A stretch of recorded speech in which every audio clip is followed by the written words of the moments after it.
Fala pessoal, tudo bem? Olha a gente de volta, mais um episódio aqui no canal Inspirar. E a inspiração de hoje vem diretamente do sul do Brasil.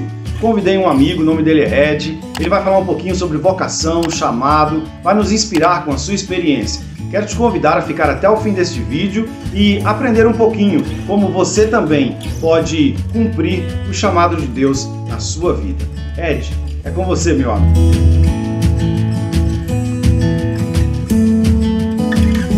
Oi gente, tudo bem? Eu me chamo Ednardo Duarte, mas você pode me chamar de Ed mesmo, que fica mais fácil.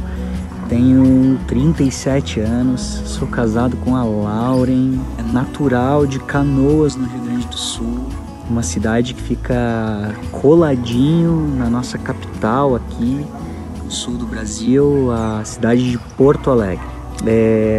Eu estou muito feliz de poder conversar com vocês, de poder ter um tempo para a gente refletir junto sobre os desígnios de Deus, os planos de Deus, sobre aquilo que o Senhor deixa claro para as nossas vidas. E que alegria poder estar junto com vocês e de alguma forma contribuir para uma reflexão sobre a caminhada cristã, ou talvez mais especificamente sobre a sua vocação, né? Enfim.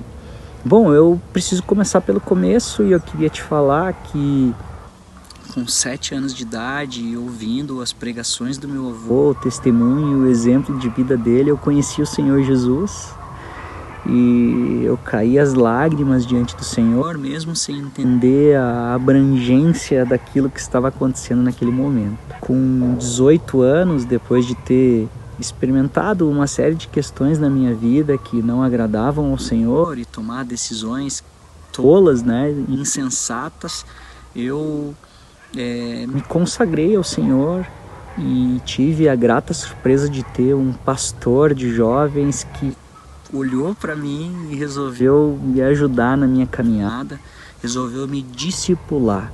Ele me ensinou a orar, me ensinou a estudar as Escrituras, me ensinou a perdoar, me ensinou a servir, me ensinou a tratar com as minhas finanças, me ensinou a lidar com o meu corpo, com os meus vícios, com a minha pureza, enfim, me deu um apoio muito grande no início da minha caminhada cristã.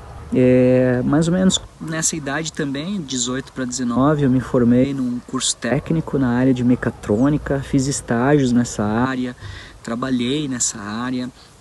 E foi durante esse período dos 19 aos 20 anos, 18 aos 20 anos, trabalhando, estudando, fazendo estágios, que eu tive acesso a um livro, uma pequena biografia de um homem chamado George Miller, o príncipe da oração britânico, que junto com sua esposa trabalhou com orfanatos durante boa parte da sua vida e foi um homem muito usado poderosamente por Deus.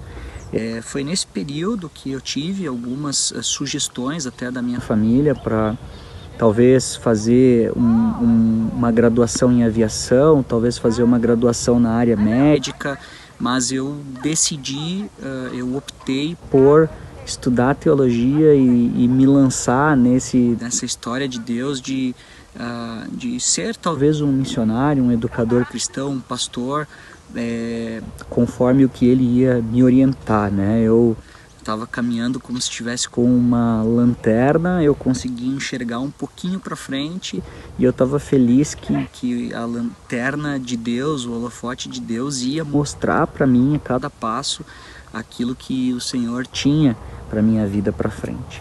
E foi assim, a partir da comunhão com os meus irmãos na primeira igreja batista em Porto Alegre, eu fui conduzido pelos meus líderes ao Seminário Bíblico Palavra da Vida em Atibaia, onde estudei 5 anos, fiz o bacharel em teologia.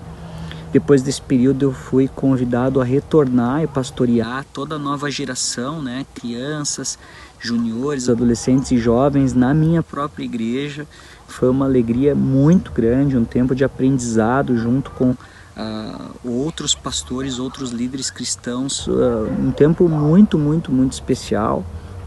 E durante esse tempo de pastoreio, eu também fiz uma especialização em gestão de pessoas, o que me ajudou a desenvolver certas habilidades na área da organização, da gestão, do trabalho em equipe, da liderança, cultura das organizações, né? Cultura dessas micro-sociedades que nós estamos envolvidos, né? No dia a dia, onde estamos inseridos. Depois desse tempo, eu me casei com a Lauren, nós viemos morar em Gramado, na Serra Gaúcha, onde eu trabalho numa missão que se chama Teach Beyond Brasil, trabalha com educação transformadora.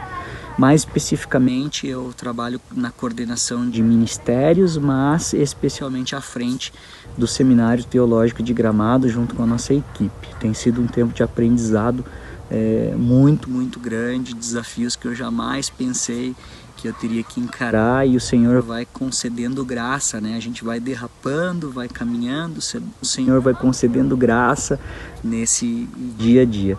Somos muito felizes aqui, apesar dos nossos desafios, apesar de olhar, eu e minha esposa, para nós mesmos e percebermos assim o quanto precisamos avançar, crescer, amadurecer, mas o Senhor tem dado graça e tem sido um tempo muito especial para nós aqui.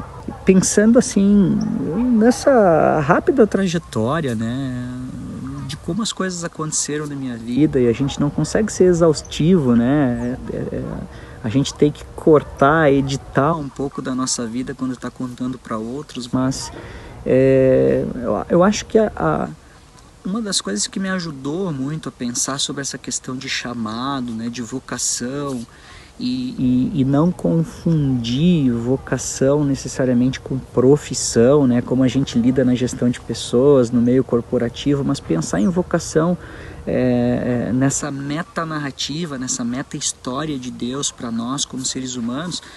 A primeira categoria que me ajuda é pensar na vocação humana, e quando eu penso na vocação humana, eu lembro de Van Groningen, quando ele trabalha com os mandatos criacionais de Deus para nós, né? O primeiro mandato para toda a raça humana é o mandato espiritual, da gente se relacionar com Deus, com o nosso Criador. O segundo mandato, o mandato social, da gente se relacionar uns com os outros, com o nosso próximo. E o terceiro mandato, o mandato cultural, da gente se relacionar com a criação, desenvolvendo cultura nas diversas áreas possíveis, nas diversas esferas possíveis, né? E aqui eu me lembro, também trago aqui a conversa a Abraham Kuyper, né? Que bebeu um pouquinho de Van Prinsterer e que também foi depois precedido por Doiver, trabalhando essas esferas da família, da igreja, do Estado, das artes, do trabalho, enfim. Então o Senhor, com essa vocação humana, convidando toda a raça humana, na verdade, a esses pilares, né? Relacionar-se com o Criador, relacionar-se com o próximo e relacionar-se com a criação, né? Multiplicando-se, desenvolvendo, produzindo, trabalhando, cultivando, enfim. Então, por que eu menciono isso? Porque essa categoria vocação humana ajuda a organizar um pouco do nosso pensamento, quando a gente pensa nessa questão de como Deus nos enxerga e o que Ele espera de nós.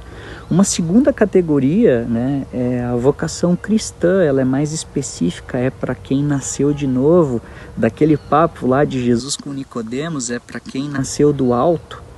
E a vocação cristã, ela traz um aspecto de viver corandeu, diante de Deus o tempo todo, em santidade.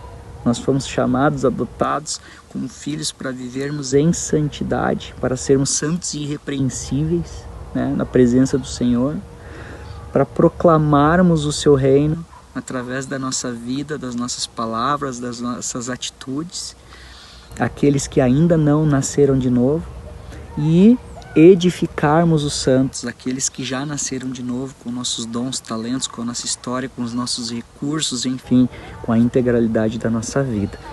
E a vocação cristã, ela está totalmente fundamentada, obviamente, na grande comissão de Jesus aos discípulos, quando ele fala: vão pelo mundo todo, indo pelo mundo, batizem aqueles que crerem em mim, e ensinem eles. Mas não é simplesmente ensinar, é ensinar a obedecer. E depois a gente ouve no Evangelho de João, aquele que tem os meus mandamentos e os guarda, esse é o que me ama. Poxa, então a gente não foi chamado enquanto vocação cristã apenas a ensinar, mas ensinar a obedecer, porque quem obedece aprende a amar o Senhor. Então nós fomos ensinados, na verdade, como discípulos, a ensinar outros discípulos a amarem o Senhor. E a gente vai perceber se a nossa tarefa está dando certo ou não, se as pessoas amarem o Senhor, se obedecerem os seus mandamentos, né? Que coisa linda. Então a gente tem a vocação humana, a vocação cristã, e a gente termina com a vocação pessoal, que é muito específica, que tem a ver com a história de cada um, com a família de cada um, com os erros e acertos de cada um, com os talentos naturais, com as experiências que você teve na sua vida, com as oportunidades, com aquilo que o Senhor tem revelado a ti através do Deus Espírito Santo e das Escrituras Sagradas. Na minha vida, eu tenho percebido que aconselhamento é algo que tem sido muito forte. O Senhor tem me usado em conversas informais, à mesa, no pátio, andando pelo caminho, viajando, com pessoas próximas que abrem seu coração. A segunda área é a área da gestão, da organização, de equipes, de enxergar, estamos aqui, precisamos ir para lá, como organizar pilares de ministérios e tudo. E a última área é a área do ensino, a área da educação, o ensino teológico, o ensino da gestão, o ensino em diversas oportunidades, como pregações, palestras, cursos, aulas, workshops, enfim. E esse é um pouquinho da história da minha vida, que eu muito me alegro em poder compartilhar. Espero que seja uma bênção para você. E é um pouquinho de como eu tenho fugido de clichês em termos de vocação, sabe? Pensar realmente na vocação humana, aquilo que o Senhor deseja para suas criaturas, né, humanas, a vocação cristã tão clara em seus objetivos, e contar especialmente com a misericórdia de Deus nessa vocação pessoal mais específica que a gente vai descobrindo de lanterninha conforme a gente vai caminhando e servindo ao Senhor como peregrinos aqui nessa terra. Alegria muito grande, privilégio estar com vocês. Quem sabe numa próxima oportunidade a gente se fala de novo. Um abraço para todos e até mais. Ed, mais uma vez, muito obrigado por aceitar o nosso convite. Obrigado por nos inspirar e explicar um pouco mais sobre vocação. E a vocês que nos assistiram até o final, eu espero que vocês tenham entendido um pouco mais e que vocês também consigam desenvolver aquele chamado que vocês têm. E não se esqueçam de se inscrever, deixar os seus comentários aqui no vídeo, ative o sininho. Nós nos vemos na próxima semana em mais um vídeo aqui no canal Inspirar. Grande abraço, até mais!